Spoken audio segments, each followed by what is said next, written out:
Hello everyone. Today, as I promised in one of my previous videos, I will be talking about divination tools, and I have this book here, The Art of Divination by Deb Robinson. We're going to read from this, and then I'm going to show you a couple of divination tools that I have here. At the end of the video, I will also be telling you a short story about how I created my own divination method when I was back in high school, and I used it for years and it was never failing. And I'm also going to tell you why I don't use it nowadays.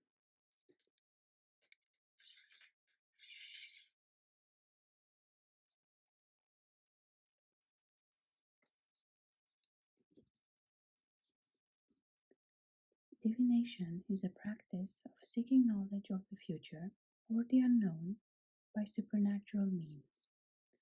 It is necessary for the diviner to use their own intuition and insight in order to translate the images, visions, or messages that come through their chosen divination tool. There is an art to divination, and it is true that many people seem to have a natural gift, but this is also something that can be mastered over time as you learn to tune into your intuition.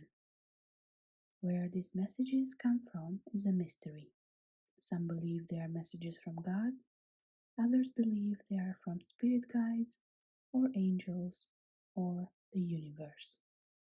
Wherever they come from, when used properly, they can give us useful insight into our past, present, and future. The diviner is predicting the probable outcome based on the forces currently at play. This means that the querent can use this for guidance, and should they not like what they hear, they can change their path and alter their outcome. So divination is not the scary thing that some people think it is.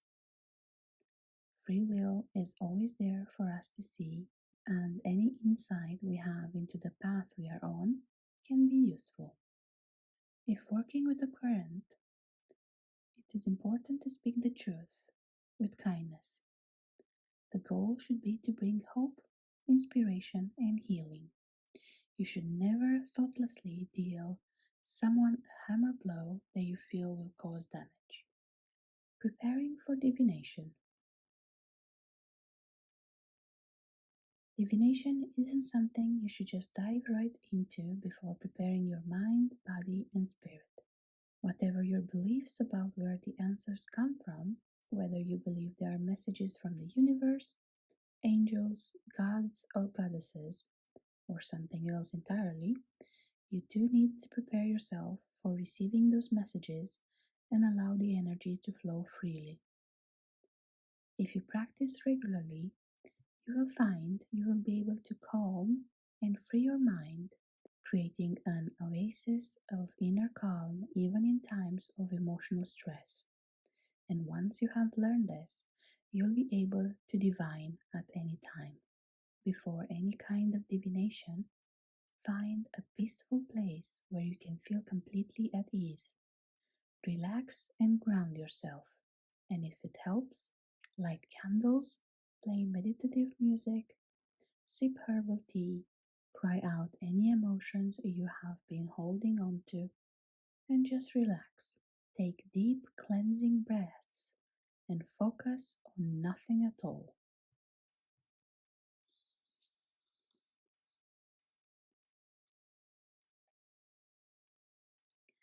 Preparing your tools for divination. Your divination tools can cling onto the energy from past readings, meaning it is essential to cleanse them and release any stagnant, residual energy before using them. Depending on the tool you will be using, there are various ways to release old energies.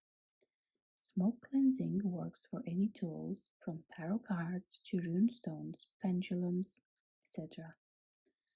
but you can also use a salt bath, herb bath, moon water, or any other respected methods of cleansing, being careful that the method you choose will not damage your chosen divination tool. During the reading, as you read, stay relaxed, hydrated, and comfortable. The more relaxed you are, the more open you will be to receiving the messages. Don't try to force answers, allow them to flow. If you struggle to interpret, again, don't force it. Rephrase the question and rely on your intuition and your inner consciousness rather than overthinking. After the reading, you may feel drained after a reading, and this is perfectly usual. You have been channeling energy throughout the reading. Energy has been flowing between your tools, your current, your messenger, and you. So allow yourself time to rest and recharge. There are many methods of divination, hundreds in fact. Here we will pay attention to some of the most common methods. Scrying. Scrying is an ancient form of divination which involves gazing into a surface, such as a crystal ball, a mirror, water, or flickering flames. There are no limits to how and where and with what tools a person may scry. Perhaps they stare into the darkness or up at the clouds, or maybe they will drop ink into water and look for it to form any signs and symbols they can translate. Some people even talk of eyelid scrying, where they simply close their eyes and speak of what they see there. The images seen by the diviner can be fleeting, hazy, or vague, but the intuition of the diviner helps them to discern and understand the scattered, fragmented images and translate them into something tangible. Practitioners gaze at their chosen scrying tool and focus on nothing else. This helps them clear their mind and enter a trance-like state. And it is in this state that those gifted with vision can see signs, symbols, and imagery which can give them an insight into the knowledge they seek.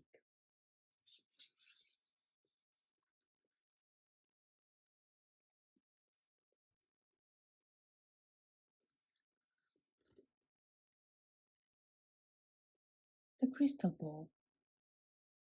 While all crystals can be used for scrying, the Kriel quartz crystal ball is the most traditional. The most important thing is to choose a ball which you feel a connection to. Whatever crystal you choose, the benefit of the crystal over clear glass is that crystal has natural fractures and formations which allow your gaze to shift into both the shallows and the deep. It is best to have some kind of light at play, whether this can be candlelight, sunlight, or moonlight. Attune to your ball's energies by cupping her in your hands, bonding with her through your delicate palms and sensitive fingertips. Feel her energy and develop a personal connection with her. Position the ball so that the light source brings the ball to life. Relax your gaze and open your mind to the images and symbols that begin to form. You may be surprised at just how much detail presents itself. As you study the images, they may transform into others. Be mindful of how these images may relate to one another. It is sensible when starting out with a crystal ball to journal what you see, as you may need to study this later in order to see how they relate to the questions asked and to each other. In time, you will know intuitively. If you can't see anything of note, gaze right into the center of the ball intensely. Hold your gaze until you feel your eyes closing. Slowly open your eyes and look into the ball again. Perhaps a vision will present itself now. Sometimes you will sense an image more than you can see it. Pay mind to this. Your connection with your ball is more than just visual.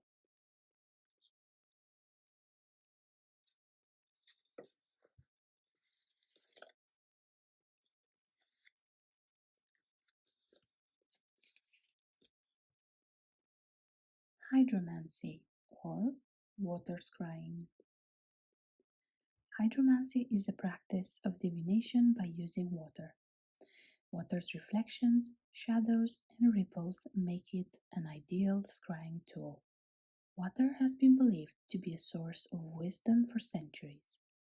Just like the crystal ball, scrying with water is more likely to be successful if there is some light involved to create shadows and light where images can present themselves. Hydromancy can be practiced anywhere there is water, from the bathtub to the lake to a dedicated scrying bowl. Here we will focus on the scrying bowl method, since it is accessible to all.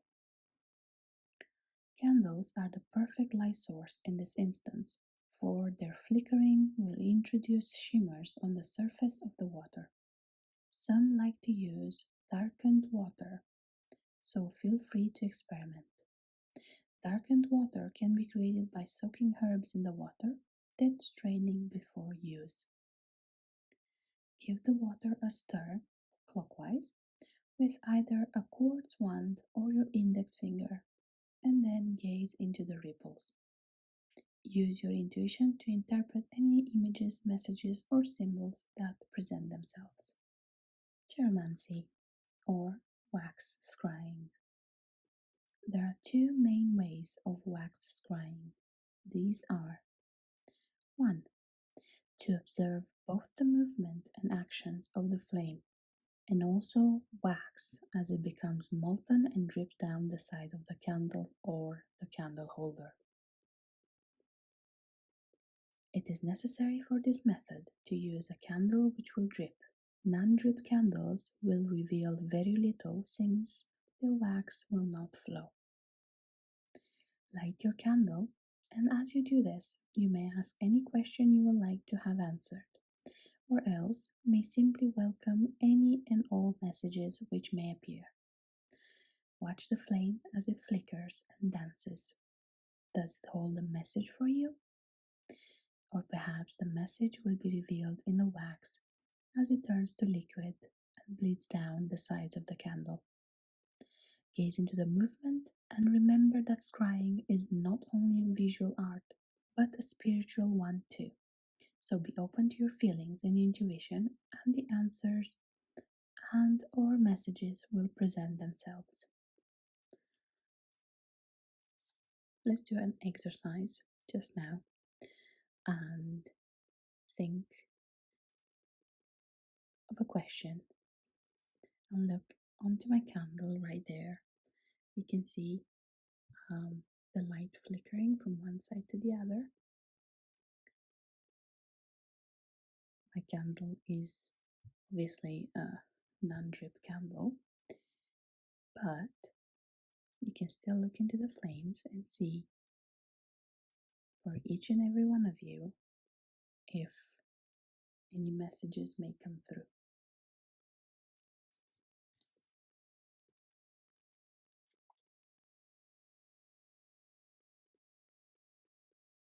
Let's take a deep breath.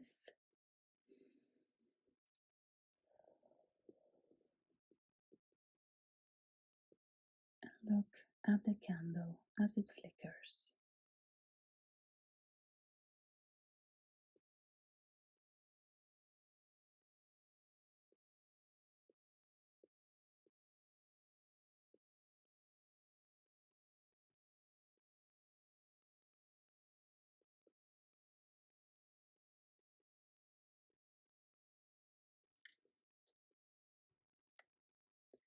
Have you received any messages? Have you seen anything?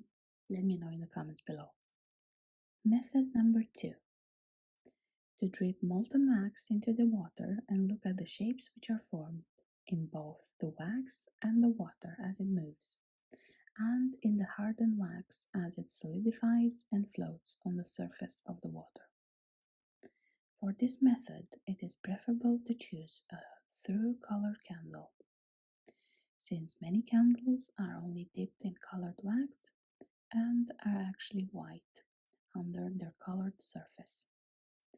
This white wax does not contrast with the water nearly so much as a darker color, and therefore can yield unsatisfactory results. For those new to the art, darker blues and purples can give the clearest images. It is also thought useful to select an appropriate candle color if your questions are going to relate to a specific topic. For example, pink for love and relationships, green for finances. Once you feel more practiced in the art of wax scrying, you may wish to add in more candles and multiple colors. Half fill your bowl with water and light your candle. Relax and allow your gaze to shift from the flame to the surface of the water and back again to build a relationship between the fire and the water. At this stage, you may want to ask a specific question, or else leave it open and allow any messages which are meant for you to come through. Take your candle in your dominant hand and begin to drip the wax in a circular motion from the center outwards.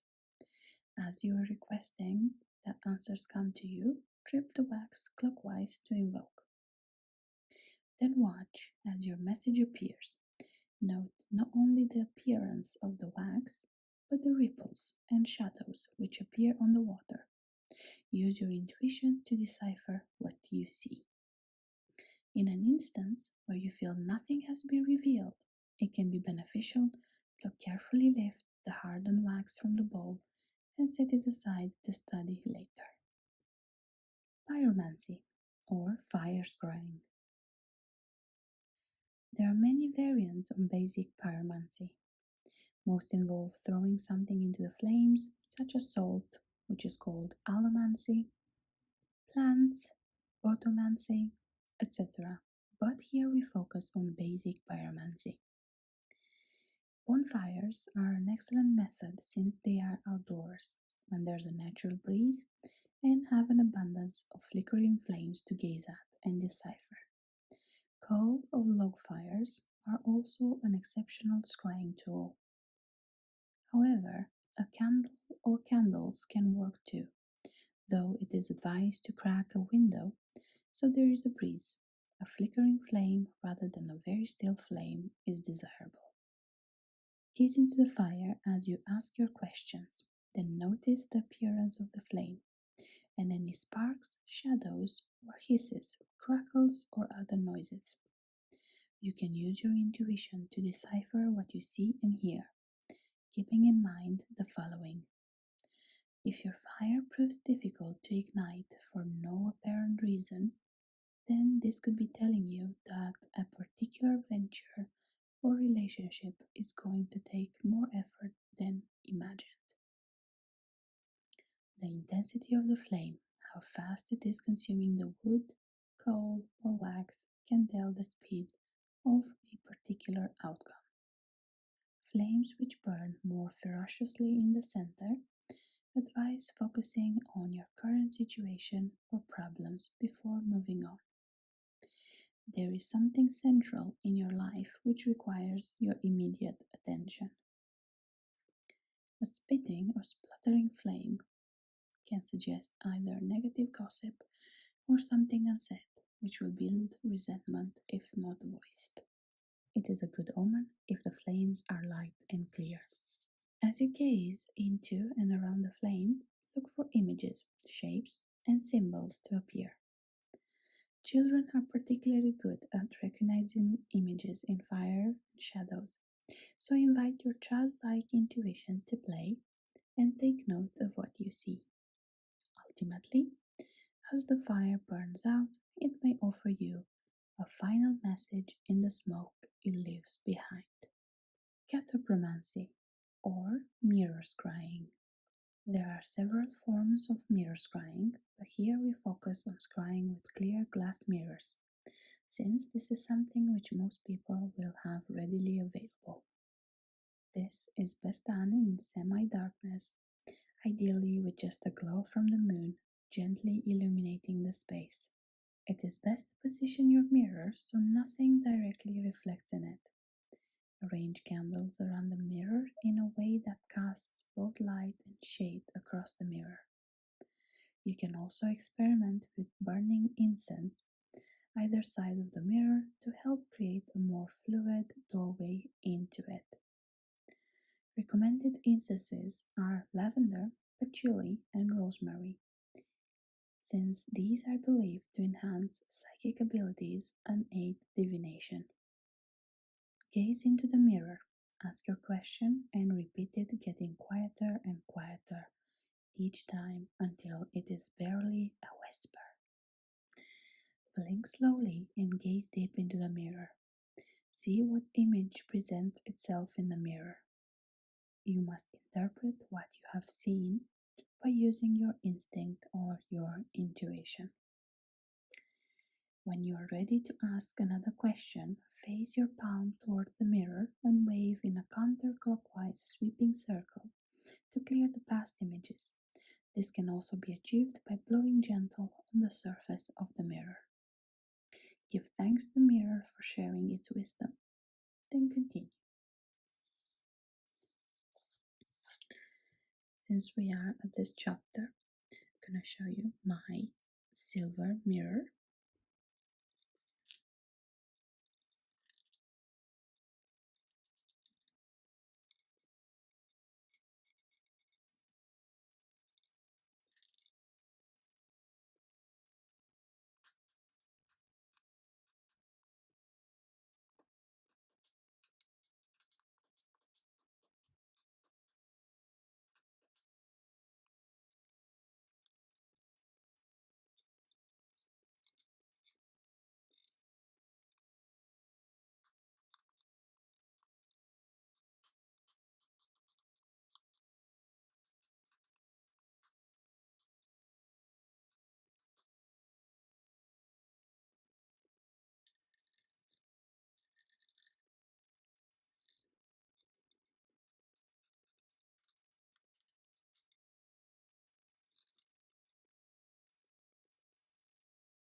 For those who haven't tried mirror scrying until now, I must warn you, this method can be sometimes scary for beginners, um, and I highly recommend you do proper research before using such a method.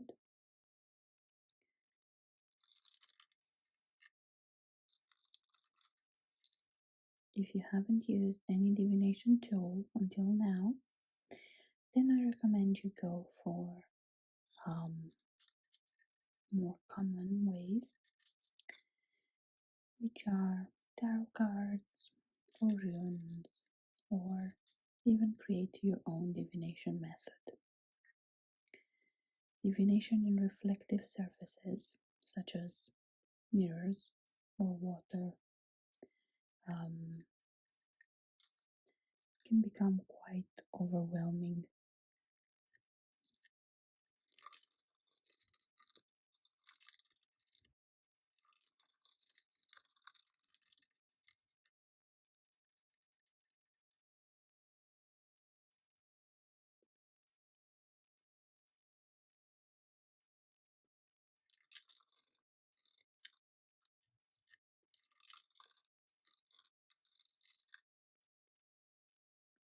And they may not be for everyone.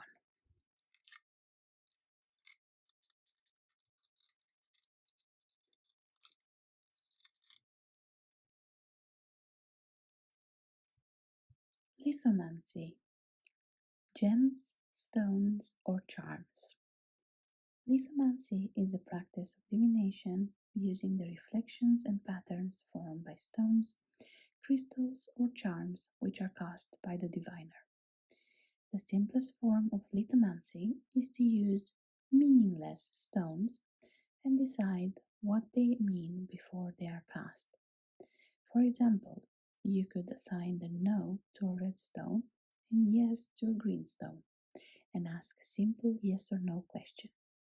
The one which lands nearest to you is your answer. Similarly, you may assign a stone to yourself, give the other stones meanings, and the one which lands nearest your self stone is the one to pay attention to. Another method is to cast your stones onto a cloth or grid designed for this purpose. Some experienced readers enter a trance like state, cast their stones, and watch for images, symbols, or messages that may appear in the light, and shade and patterns of the stones, much like scrying. Dowsing pendulum. A dowsing pendulum is usually a rock or a crystal hanging from a chain or a cord, though they can also be made of wood or metal. This can be a very simple method of divination, especially when seeking simple yes or no answers. Here is the simplest way to use your pendulum. Hold the pendulum by the chain or cord and allow the tip to settle on the palm of your other hand. Remove your palm slowly, ensuring the pendulum remains steady. If you do not have a pendulum board or cloth, you can simply ask a yes or no question that you already know the answer to and see which way the pendulum swings. That allows you to ascertain the direction of your pendulum for yes or no. Then you can ask questions where the answer is unknown and see what insight the pendulum offers. If you require more information, you can buy or create a pendulum board or cloth, which will not only have yes, no rephrase, but can also show the letters of the alphabet, so more in-depth answers can be spelled out depending on the letter the pendulum swings when a question is asked. Pendulums are often used to locate missing or lost items. To do this, ask the pendulum to guide the way to the lost item and follow the direction of its swing. For something lost further afield, you can hang the pendulum over a map and watch it hone in a specific area to focus your search.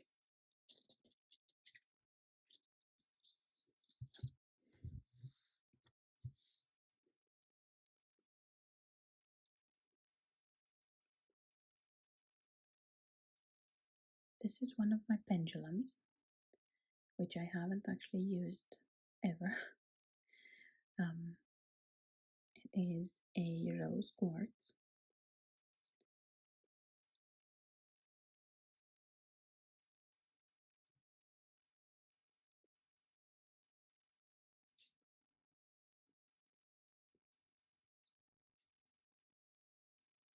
You can find these pretty much everywhere, and they're fairly cheap. And of course, you can create your own pendulum with anything. You can even use a pencil that's hanging from a cord. It helps, obviously, if it does have a sort of shape that points towards the ground, just so you know the pendulum won't swing in a certain direction. To use your pendulum, make sure you roll it twice around your fingers just to make sure you have a good grip.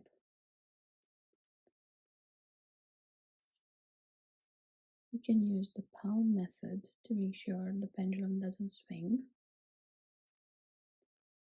And also make sure that you're not moving your hand, as apparently I am right now. It should move like this. Yeah, so in a certain direction. As you can see right now, I'm just moving my arm to make this movement. I also noticed that if the pendulum just kind of circles either clockwise or counterclockwise, it means the answer is not so clear.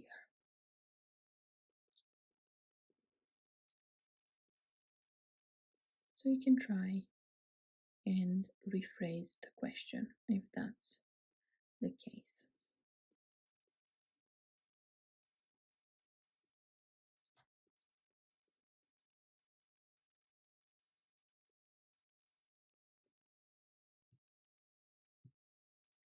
Rune Stones.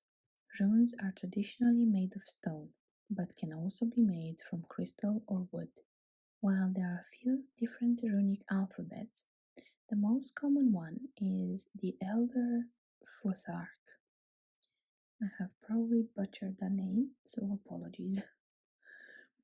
These traditional rune sets have 24 stones with symbols and one blank. You can find here their basic meanings. You can pause at any time if you wanna write these down or take a screenshot.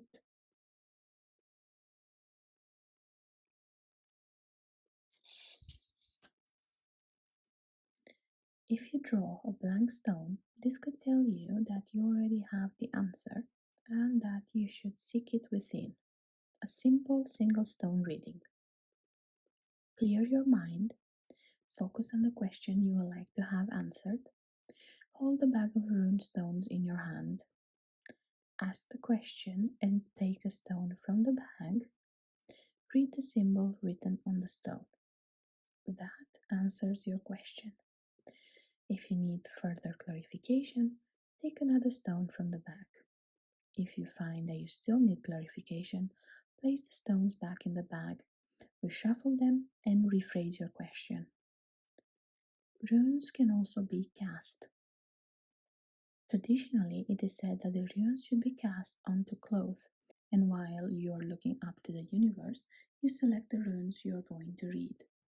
Another method is to throw the runes onto a piece of cloth and to only read the ones that have fallen upright.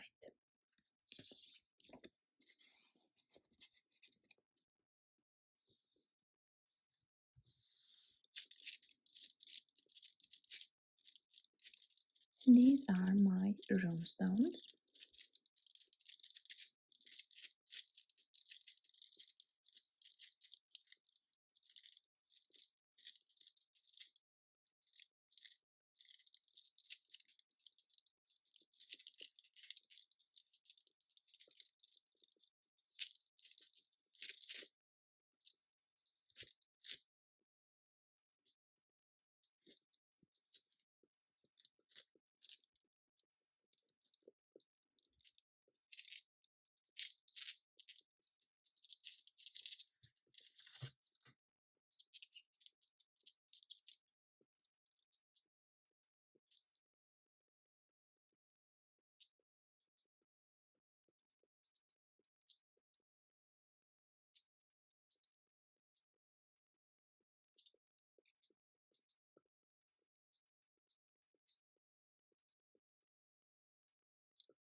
This is the blank one.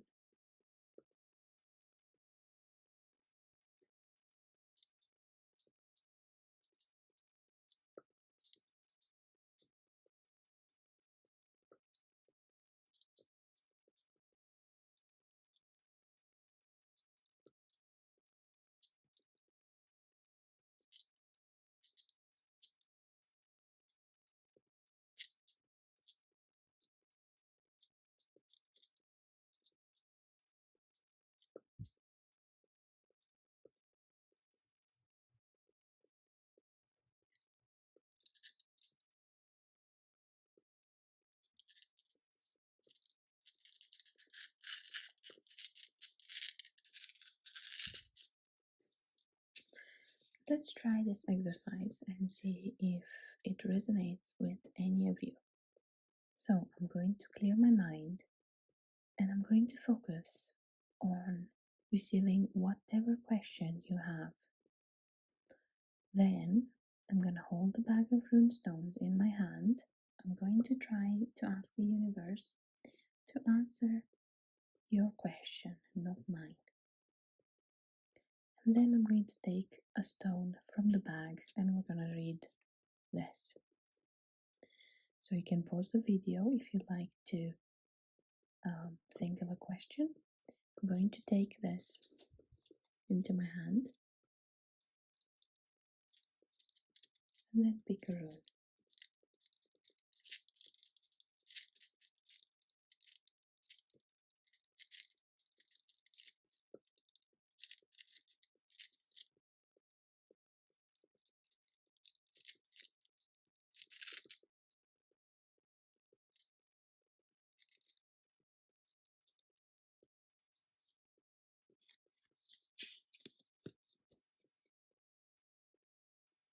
So I believe this one is this one here. I'm not even going to try and pronounce that. So this means chariot, travel, journey, or evolution. You can also find rune's meaning online. This actually came out reversed. So if you Google the name of the rune and reversed, you'll be able to find the complete answer there and see if it resonates. I'm actually really curious to see if it resonates with any of you. So if it does, then please let me know in the comments below.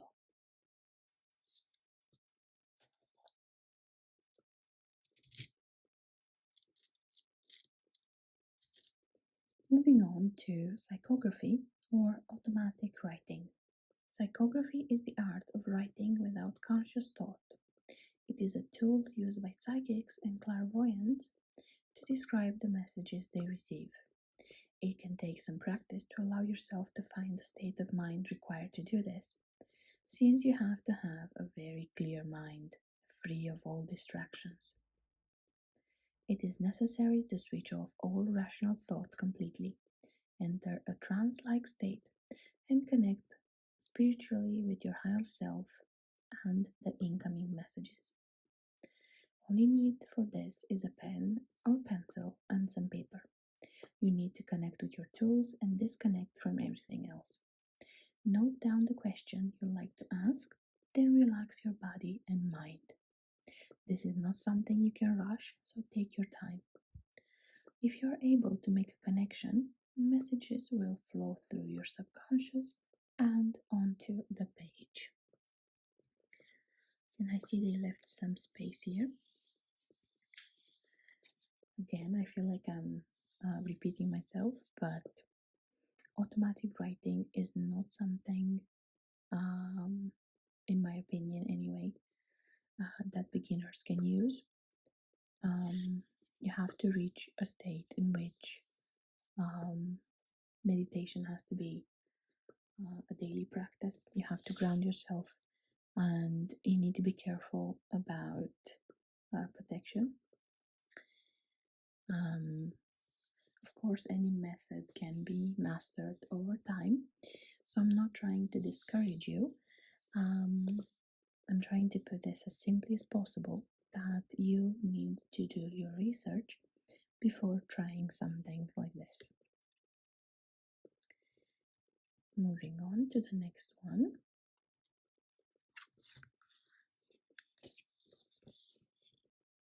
Tarot. Decks of cards have been used as a divination tool since the 18th century, and today, tarot is one of the most popular divination methods there are. The standard deck is a 78 card deck consisting of 22 major arcanas, numbers from 0 to 21, and 4 suits comprising of 14 cards for each suit. While there are countless different takes on the traditional tarot deck, the traditional suits are as follows. cups, pentacles, swords, and wands. The numbers also have general meanings as follows. You can pause the video here if you want to write these down.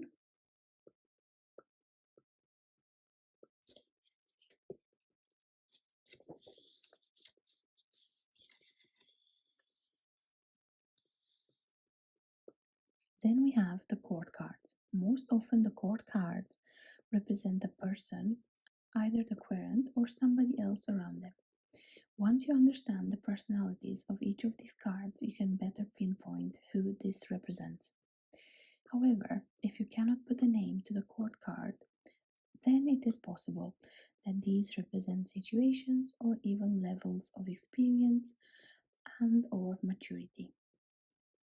And we have the pages, the knights, the queens, and the kings.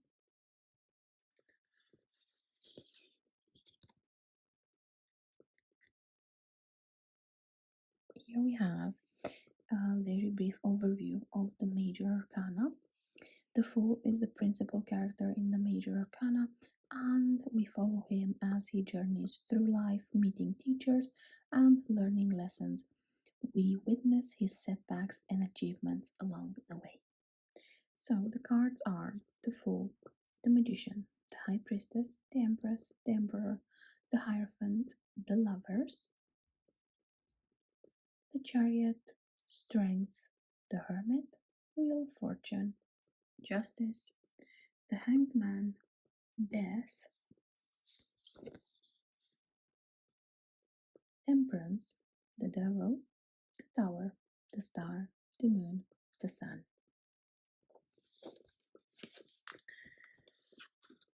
Judgment and the World.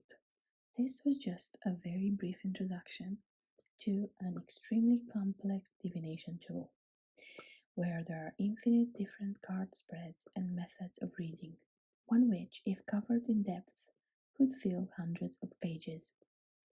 All of this said, it is wise to learn the basics of the meanings of the cards and then allow your intuition to take over. When reading intuitively, it can often be that a part of an image jumps into focus, and this may have little or no relation to the accepted meaning of the card, but it means something to you. If you're open to reading intuitively, the meanings for the cards seem limitless, and once you start to follow your instincts, you will learn to trust your intuition and you will see what needs to be seen. So that was the end of the book.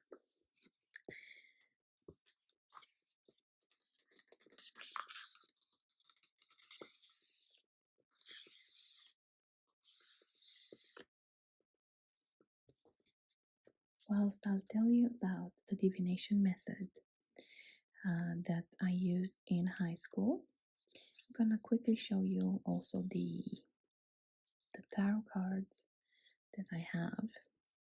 Well, actually, this is the only tarot deck that I have.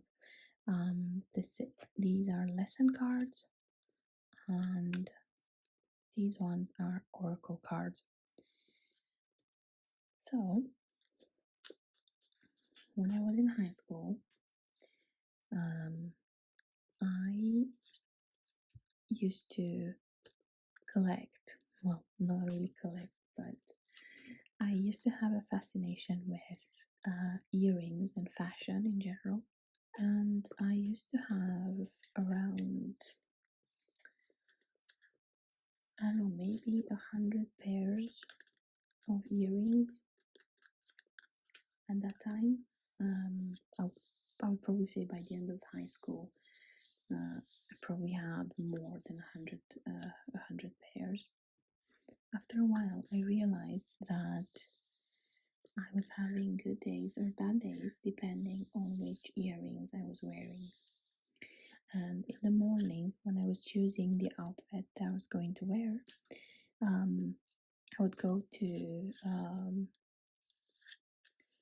the cabinet that had my jewelry box, and I was looking at my earrings, and I knew what day I was going to have based on the earrings that I would choose. and whether obviously everyone wants to have good days, I knew I had to pick some earrings that were bringing me bad luck because I knew that day was going to come. And each and every time throughout high school, every single day, I knew what was going to happen. And I know that sounds silly, but I used to do it for 4 years. And yeah, I didn't even, now that I look back, I know it's a divination method. But back then, I didn't know what witchcraft was, or what it means to be a witch. After high school, I completely gave up wearing normal earrings, and I prefer to have silver jewelry. Once I moved to silver, I had to buy new jewelry and new earrings, and I didn't have as many as I previously had, so my divination method was interrupted. And right now, I am only wearing gold, as you can probably tell. I only have gold jewelry right now.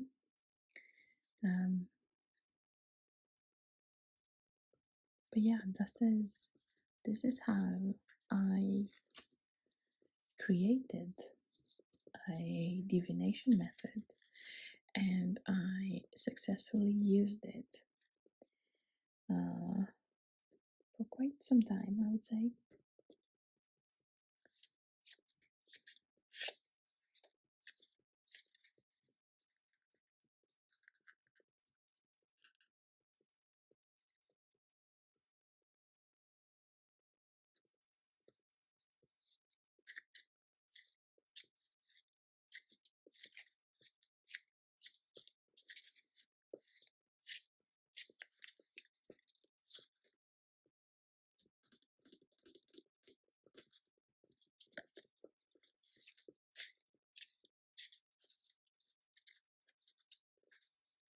I don't think I have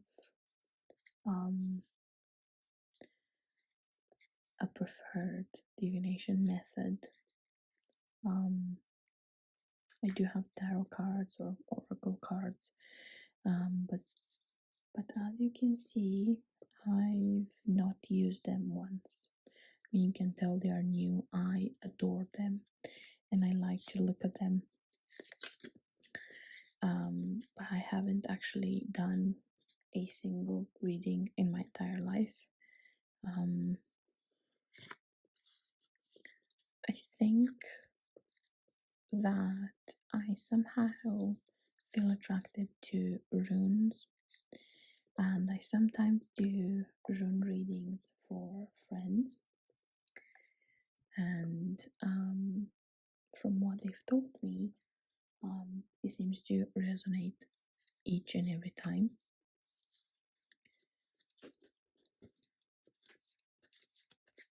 In my next video, I'm going to show you these beautiful Moonology oracle cards, and we're gonna talk a bit about them. So until then, I wish you a very good night, and I hope you enjoyed this video.